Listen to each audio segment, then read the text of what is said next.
Howdy friends, welcome back to the channel. In today's video, I'm going to be making medicine with calendula.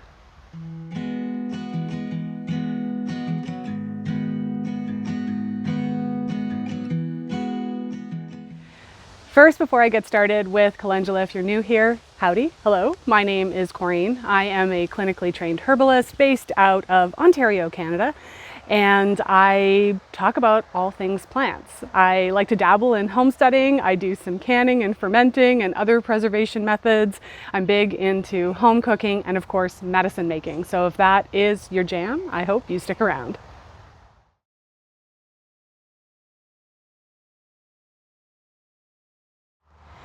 So the first thing I want to talk about is the proper identification of this plant. So this is pot marigold flowers, the common name. The botanical name is Calendula officinalis. As you can see, this is not the same as the marigolds that my mom would buy every year and plant in the garden. I'm actually going to go over and show you what those look like now. Okay. And so friends, here we have marigold flowers. As you can see, they look completely different. Their leaves are even different. They're a completely different botanical family. And so I have seen some people talk about using them interchangeably. And based on my knowledge, now if you've got some like a monograph or something on this plant, not Calendula officinalis, that talks about its medicinal properties, please link that below. I'd love to know.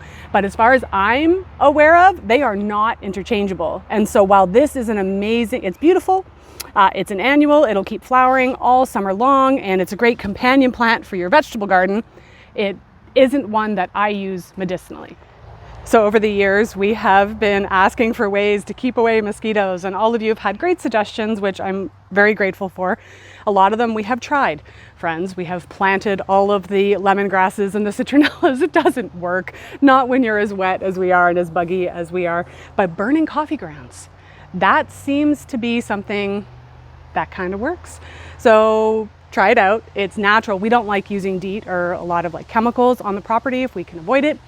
And this seems to keep them at bay. But I digress. Let's go back to calendula.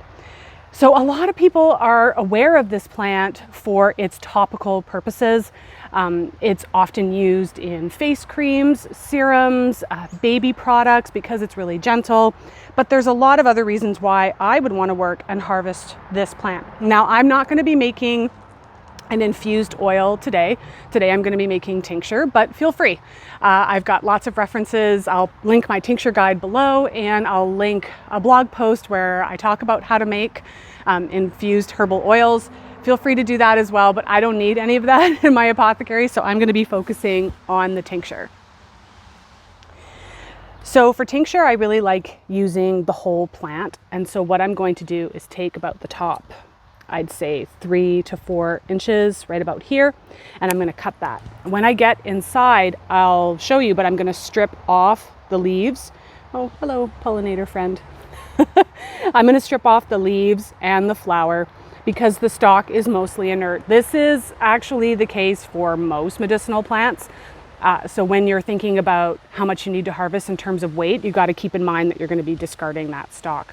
But in terms of, let's say I wanted to make an infused oil, I would probably just take the flower, wait until my pollinator friend leaves. I like to use scissors for harvesting because this plant is very resinous. It's actually one of the things you have to keep in mind in terms of working with the plant because it's very, very astringent. So that's really its only contraindication. I'm careful about what other plants I combine this with. So like, let's say I'm not going to combine it with other well-known astringents like red raspberry leaf or lavender. What else is astringent? Pine is really astringent, but because it's so sticky, I can already feel it. I do like to use scissors if I can. Topically, we love this plant because it's what we call a vulnerary. Vulneraries are herbs that help to heal tissues. So you can see why a lot of people like to use it in things like healing salves, poultices, and other first aid type products. It's also a broad spectrum antimicrobial. So what that means is it's going to help to fight viruses, bacteria, protozoals, and fungi. So you can see again why this often gets, the pollinators are just loving it, often gets used in things like, say, like a diaper cream, because it'll help with any fungus issues you might be having. So that's one of the reasons we like to use it topically. It's also a really good vascular tonic. So vascular tonics are herbs that help to tone blood vessels. Topically, what does that look like? That's something like spider veins, varicose veins, hemorrhoids. So you could infuse this in, say, like a witch hazel and use it as a topical spray for after delivering babies, or if you have issues with varicose veins and you just want to apply it that way. It's got a lot of really great uses for topical. So I talked about all the amazing topical uses. So you're wondering, Corinne, why are you going to be making this into a tincture? And while I don't use it that often, there's a few areas where it really shines. I love using it for its immune stimulating properties. A lot of people don't know calendula for this, but it's great for supporting the immune system. It's what we call a febrifuge. These are herbs that help to modulate fever. So think about, and because it's antiviral and it's a lymphatic, so it's going to support the lymphatic system, which is where most of our white blood cells hang out. You can see how this all around is a really good immune herb to have. So I like using it for that. I also really like using it for its internal vascular properties. So while it's not a cardiac specifically, it can help support other herbs that are cardiacs. And it's also a pretty decent little uterine tonic, so good for toning that muscle. It doesn't have any hormonal properties that I am aware of, but it's still something that I like to have in clinic. I don't make a lot of tincture from this, but like I said, I do like to have it around. So my husband actually just asked, he's my cameraman today, asked a really great question. He's like, they all look so different, and they are all technically Calendula officinalis. What I wanted to point out, which was super cool, is, friends, I did not plant a single seed this year. So while calendula is an annual in my zone, which is kind of like a borderline zone 4, maybe zone 5, I don't know, we get pretty high winds here, these all self-seeded. So what I'll do is, here babe, if you can get a little closer. So some of these guys, okay, so for example, this plant has gone to flower and it's now kind of going to seed. I'm gonna leave it alone. And it's just gonna drop its seeds right back into this garden bed, and it will produce flowers for me next year. So I always make sure I leave a bunch of the seed pods and nature does the work for me. So while it is an annual, it will self-seed. I'm back inside, away from the heat. I don't handle this kind of heat very well. So now I'm gonna start processing my calendula. And what that means is I'm gonna take my scissors and I'm gonna cut the flower heads off, and then I'm gonna pull off any leaves and then discard this main stalk. Like I said, I'm gonna be making tincture. If you want my free tincture guide, there is a link below. I'm actually gonna include this bud as well. I really like making whole, complete medicines where I'm using almost all the parts of the plant. Of course, again, not the stalk, because it's mostly fiber and there's, it's fairly inert in terms of medicinal properties. So this part takes a while and it allows you to connect with a plant in a lot of ways. So I actually enjoy processing plant material in this way. Now, I know there's going to be some of you friends, I get this comment all the time. Corinne, this is great, but how do I take this? And as much as I would love to be able to tell you, I can't. And let me tell you why. The reason is YouTube has rules about me providing specific medical information, diagnosing, or anything along those lines. The platforms in which I share my material, owned by Meta, so that would be places like Instagram and Facebook, they also have rules about sharing personalized or specific medical information. And last but not least, Health Canada prohibits me from providing specific dosages or treatment protocols if I haven't had an appointment with you. So as much as I would love to be able to share this information, I can't. But you know where I can share it with you is if you become one of my students and you join my membership platform.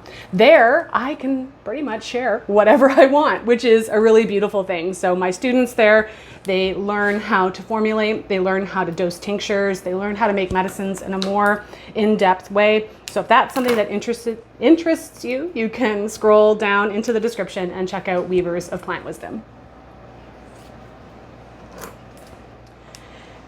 When I make tinctures, I do everything by weight. If you want more detailed instructions and information, you can click on, like, go to the description below and grab my free tincture guide. But what I wanted to show you there was I had to harvest almost double the amount, because when I discarded all of the stems, that's when I got that 87 grams, which is what I want for a pint or a 500 milliliter jar. Like I said, grab that tincture guide below. So now I'm going to get to chopping my herbs, but I want to talk about the contraindications a little bit because, oh, and by the way, this blade is called a mezzaluna. Everybody loves it. There's also a link below if you want to snag yourself one as well. I do recommend getting like a wider blade. Some of them are shorter, but this certainly is much easier to work with.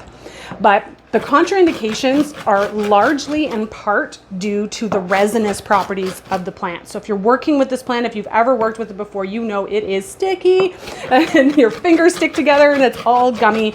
And it's often those properties that when taken long-term internally can cause some irritation. So it's again why we don't usually take this for long periods of time, and we don't combine it with other astringent plants. Now, because of its its immune stimulant properties, we're also very cognizant if we are on any immunosuppressant medications. Folks who are on these medications, they know most of the time it's because they've had organ transplants. So they're well aware if they are on these meds. Because it does have some nervine properties, I'm also careful when combining with things like antidepressants, anxiety meds, anticonvulsants, that kind of thing. And because it does have some action on the lymphatic system, I'm pretty sure it's got some minor detoxification properties. And so I'm always cautious when my clients are either lactating or pregnant. All right, I've got my herb material chopped to the consistency that I like. This is also going to help it to actually fit in the jar. If I hadn't have chopped it, there's no way that herb material was going to go in there. And it's funny because I often tell my in-person students, I run workshops all year round, but mostly in the summer when herbs are blooming, that making a tincture is actually really easy. You just chop up plant material, drown it in booze, label it, and you're done. The hard part is knowing how to take it. So again, that's where if you want to deepen your knowledge with plants and herb material, you can check out my monthly membership platform, Weavers of Plant Wisdom, and see if it is your cup of tea. Now I'm almost done. Again, this is so sticky. There's a lot of moisture too in calendula. So if you're making an oil from it and you're using fresh, you've got to be cognizant of that. But like I said, I'm going to post that blog post below. So that way you've got that information as well. And so now all I'm going to do is try to get some of this in there and just pour the alcohol over it. It's pretty simple. Now you don't have to do things by weight like the way I do. I do run a herbal clinic, so I like all of my medicines to be fairly uniform at a 1:5 herb to alcohol ratio. You can kick this folk school, friends, and you can just chop up a bunch of herb material and stick it in a jar. I do like to use a piece of parchment paper as a barrier between the alcohol and the metal lid of my mason jar, because I have found, because I've had some people be like, alcohol doesn't corrode metal. I'm like, maybe it doesn't, friends, but when you combine it with the resins that are in most plants, it does. And there's nothing worse than taking off that lid and finding that your lid has started to corrode and it's flaking pieces of metal into your medicine, which to me contaminates the whole darn thing. So that extra little piece of parchment paper does a world of good. Alrighty friends, I've got my tincture labeled. I like to put the name of the plant, the herb to alcohol ratio, and the date that I made this.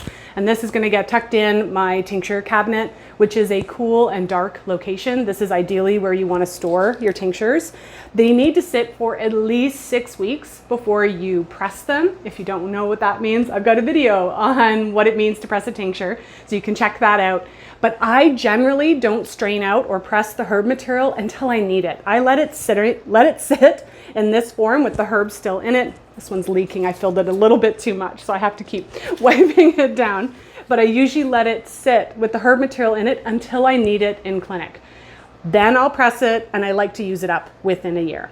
Now, if you've got any questions or comments about this video, of course, knowing that I cannot provide you any specific diagnosing or dosing information, you can leave those below. And until next time, this is Corinne from Spiraea Herbs, wishing you health, wellness, and happy medicine making.